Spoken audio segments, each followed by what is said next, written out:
In this video, we're going to be doing a review of the Directed Force Reno. Let's go butts around. Hit the ball!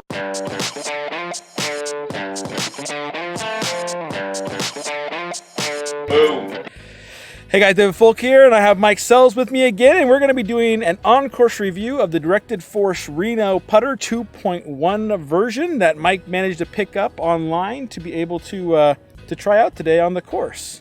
So, why don't you tell us a little bit about it there, Mike? See what you have for specs. So I mean, you can see it's a pretty odd-looking shape. The concept behind it is the shaft goes in behind the face, and then the grip's kind of offset. And what that's supposed to do with the way they weight them is that there's no twist in the putter head in your putting stroke. So, in theory, what you should be doing if you're doing it right, all you're worried about is speed at that point. Because if you take the stroke on your line, it's going to go.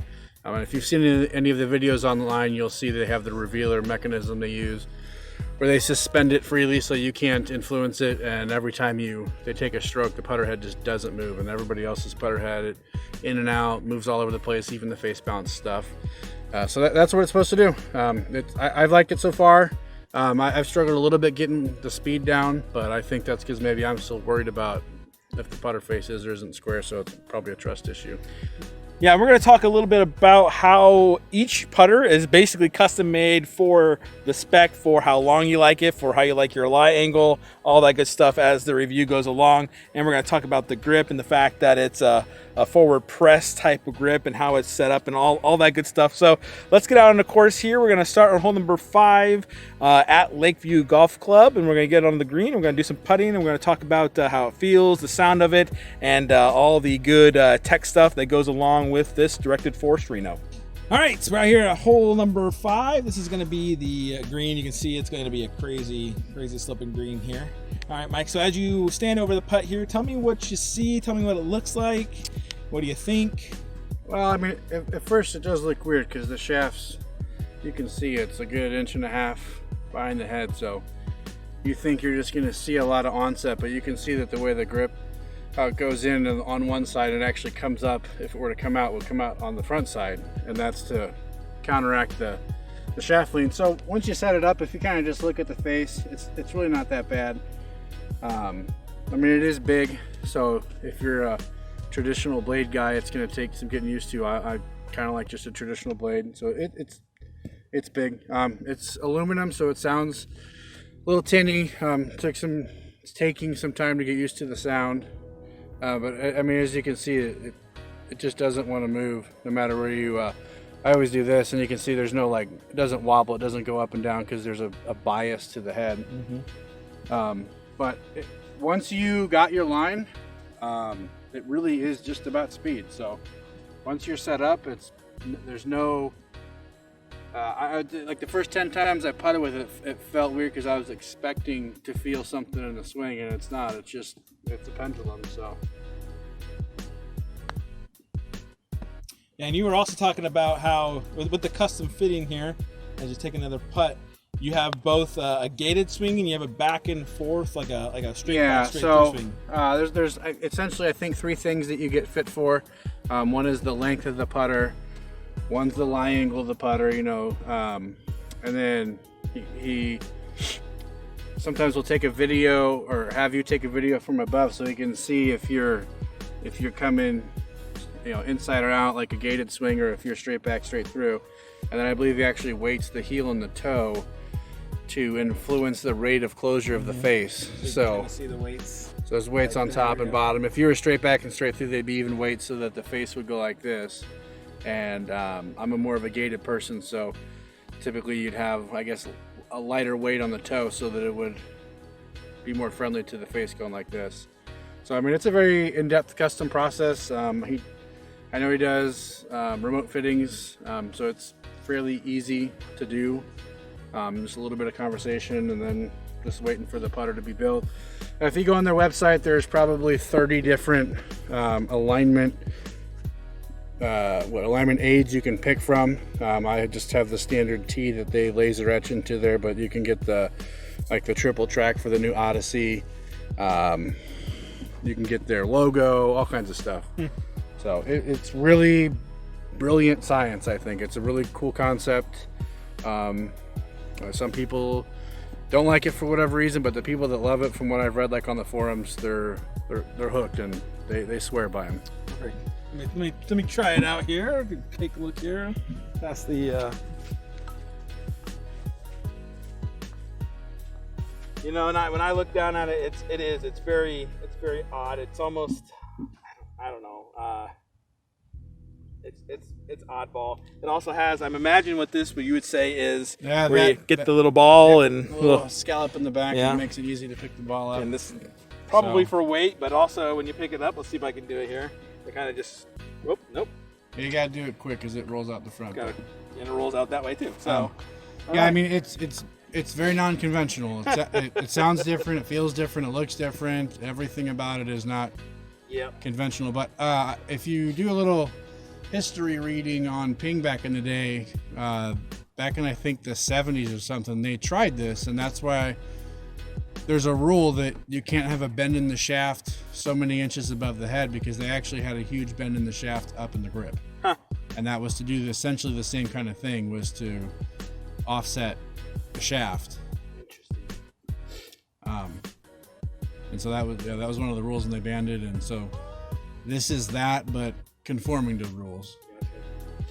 It does. I mean, it reminds me of a center shafted putter. I know I had a Scotty Cameron Phantom. There's also some of those Seymours that have that center shaft. It looks like that, but you have that huge onset like we were talking about, and that shaft lean here. The grip is probably the oddest thing to me. It has a flat grip here as opposed to traditional flat grips like what Mike and I were talking about before.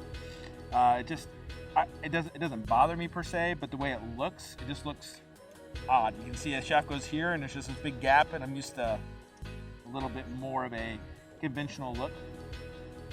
The sound of it reminds me of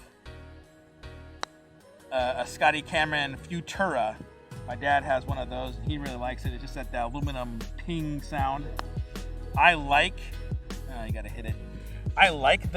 the gated one, not the gated one. I like the back straight through kind of putt. I know that you're more of a gated kind of guy, but this putter to me, and we were talking about it as we demoed it a few holes ago, I like it. I think I like the technology. I kind of enjoy the oddness. Specifically, you know, I'm playing Penhawks, right? The single length irons. It's different. It's a small company. This is a small company. I'm an underdog kind of guy to begin with, so to me, I like the idea for sure. It feels good. It sounds good. If I could make a putt, it might help. All right, here hole number 6. So we're going to be talking about the custom fitting options. Mike actually met the owner and designer of the Directed Force Lab Golf brand. And he had the opportunity to hang out with him at the Boise Open this year and go have a quick beer and just talk about all the good stuff. So tell us about first, like custom fitting options. How does that work? All that good stuff. Yeah, I mean, essentially, you kind of want to know what you already use. So for me, I like a pretty flat putter, 33 and a half inches. And he's got a putter that is adjustable right here, so he can make it left, right-handed. He can go forwards, back. He can shorten, lengthen the shaft. So I settled on 63 degrees, a gated weight system, and 33 and a half inches in length. But that's what I guess makes them so unique, and it definitely adds to the cost, because it's not like they're just making one head, throwing a shaft and shipping them out. You know, he's got different grips that have different degrees of angle that the shaft goes in, because the longer the shaft is, the less severe this angle from the shaft that goes up. If you got shorter, like a 33 inch for me, it'd be a pretty more extreme tilt. So I mean, they have to. No two putters is the same, especially when you start talking about the limonades and the way they weight it and stuff. So Yep. But they churn them out pretty fast. I know that they're really big on a lot of the tours, I guess, where there isn't as big of money, where guys aren't making their paychecks off their equipment, because I know Lab's a bit smaller of a company, but Adam Scott's used it. Bryson, I think, has totally run with them. There's a couple guys, I can't remember the names, that are on the Corn Ferry right now that are using them. It's all over the Asian LPGA The Champions Tour. Yeah. So if you follow, I follow Bill Pressey, who owns it, and Lab Golf, and I just like to see all the people using them and all the good stories. I mean, really good guy, really cool product. There's really nothing like it. So perfect. Let's hit a couple more here. And again, there's different models of this too. I think. Do you know what the original model was for this? Well, so the first model was the Reno, just the regular Reno. And I don't remember exactly what was different on them. I think the alignment aids were painted on, and it was just their first model. So they have this, and then they have the blade, which looks essentially kind of like a bullseye. It's a little bit thicker, so that the shaft still has, just a little bit of onset. And those look really cool too. I talked to Bill, and he said the blades are really nice. But if you want maximum forgiveness, you want the easiest way to make a putt with one of their putters, you get the Reno. But you can just go on their site and kind of poke around. They got a lot of cool options, a lot of cool finishing options. I think on the face of the blade, you can get their logo milled as the pattern. For here, it's just a traditional groove pattern. Interesting. So, yeah, lots of custom options, that's for sure. You can get logo stamped on the bottom, all that good stuff as well. It's really one of those things, guys. If you have not tried this out yet, if you haven't tinkered with it, it's something that I would definitely recommend giving it a try. See what you think. I really like it. They are pretty spendy, that's for sure, especially if you're going to get custom fit, all that good stuff. But overall, it's one of those that I would highly recommend having that there. Hello, Nolan. Yeah, I mean, follow them. They got different grips too. You can kind of see the end of this one. It's an oval. This has been I would say, a struggle for me to get used to, because I like it the other way. I like a flat rear and front side. I have a kind of a Cameron pistol grip on my other putter that I really like. It helps me feel where the face is. I'm a handsy putter, so it helps me with speed a little bit. Mm-hmm. So this has been a little bit different to get used to. They do have a more traditional feeling, kind of like a super stroke, where it's rounded on the bottom and flat on top. Unfortunately for left-handers, there's not a left-handed version of that, so you just have to flip it over, and you have the flat side on the bottom. So maybe a couple less options on the left-handed side, but that's always the scenario, though, isn't it? The lefties always get the short end of the stick. So, guys, as we finish up here, I want to encourage you guys, if you have an opportunity to try one out, let us know what you think. If you own one, post those comments down below. I look forward to hearing from you, as well as you have any comments or questions. I'm sure either Mike or I will be able to chat with you, and we'll see if we can get the owner to maybe respond and have him chat a little bit on the channel and down in the comments below. As always, while you're down there, go ahead and hit that subscribe button. Feel free to give us a thumbs up as well. And guys, thanks for your time. We'll chat with you next time.